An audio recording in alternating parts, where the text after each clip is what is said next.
Or maybe you have made so these are phrases that the author is using to try to connect to the reader, but when we're summarizing, we don't really need all that extra fluff. So I'm going to go ahead and cross those out too.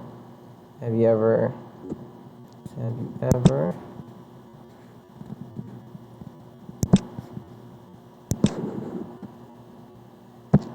or have you made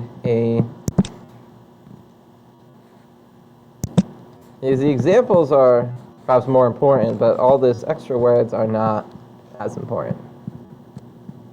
Yeah, and let's get rid of this phrase also about magic. We don't want to talk about magic, we're talking about static electricity. So, that covers step 3 for us, deleting trivial or unnecessary information. Next, we're going to delete redundant or repeating material. So this is, the author repeats the point or repeats some main words multiple times. What we're going to try to do is condense that so we're not repeating ourselves so many times in our summary. We're trying to keep the summary as short as possible, not have any redundant information. So when I'm looking through this paragraph, the repetition I'm seeing is these examples here. So they mentioned 3 examples. First, we have walking across the room to pet your dog, that you got a shock instead. You take your hat off on a dry winter's day, and you had a hair-raising experience. And then this balloon sticking on the wall after rubbing it against your clothes. All 3 of these look like examples of static electricity. So when I'm summarizing this paragraph in one sentence, I'm not going to be able to include all these examples. This is getting a little redundant here. So I'm going to go ahead and delete one of the examples that I feel like is the weakest, that I wouldn't really want to include in my summary. So for me personally, I chose this middle one because I didn't really quite understand their phrasing here, hair-raising experience. I think the author is trying to be a little cute. But if you feel like that example was clear to you and you want to delete another one, that's fine. The point is that when you see like multiple examples of something, when you're summarizing, you don't want to have to include all that. You're going to try to pick the 1 or 2 that really get the main point across. So I went ahead and deleted this second example, this middle example here. I'm going to do the same thing in my notes.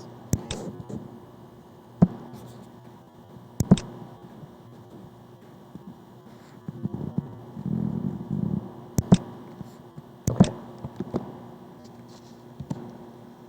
So the final step is create a summarizing sentence for the text left over. Creating a sentence that summarizes the information you didn't cross out. So here, I took the liberty to highlight that information that we didn't cross out, so it's a little easier for you to see in the video. So I'm going to read through that. So right now, what we have left over is walked across the room to pet your dog, got shock instead. Balloons stick on the wall after rubbing it against your clothes, and it's static electricity. This is what I felt like were the kind of main big points. Can Mr. Tiller come to the main office? Mr. Tiller, to the main office, please.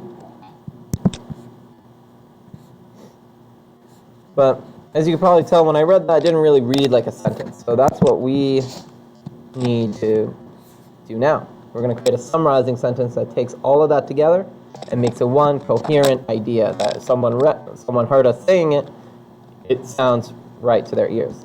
So this is the sentence I came up with.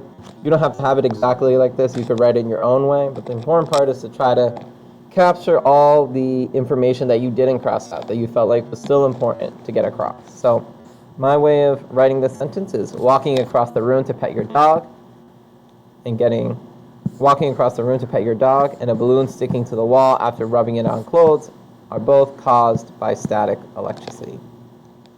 So maybe I'll update this a little bit. Walking across the room to pet your dog and getting a shock. Because we want to include that shock part. So walking across the room to pet your dog and getting a shock, and a balloon sticking to the wall after rubbing it on clothes are caused by static electricity. Okay? So I'm taking the 2 examples that are most important to me, and I'm tying it to static electricity, the main idea that I found from this paragraph. I'm going to go ahead and copy and paste this. I'll rewrite it. So, and you know what? I'll rewrite it in a different way so that you can see there's multiple right answers. So we could phrase it like this instead. Examples of static electricity include walking across the room to pet your dog. Oops. And getting a shock.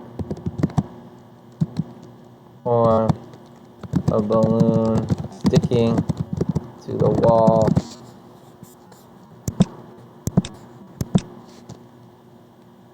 after rubbing it against your clothes.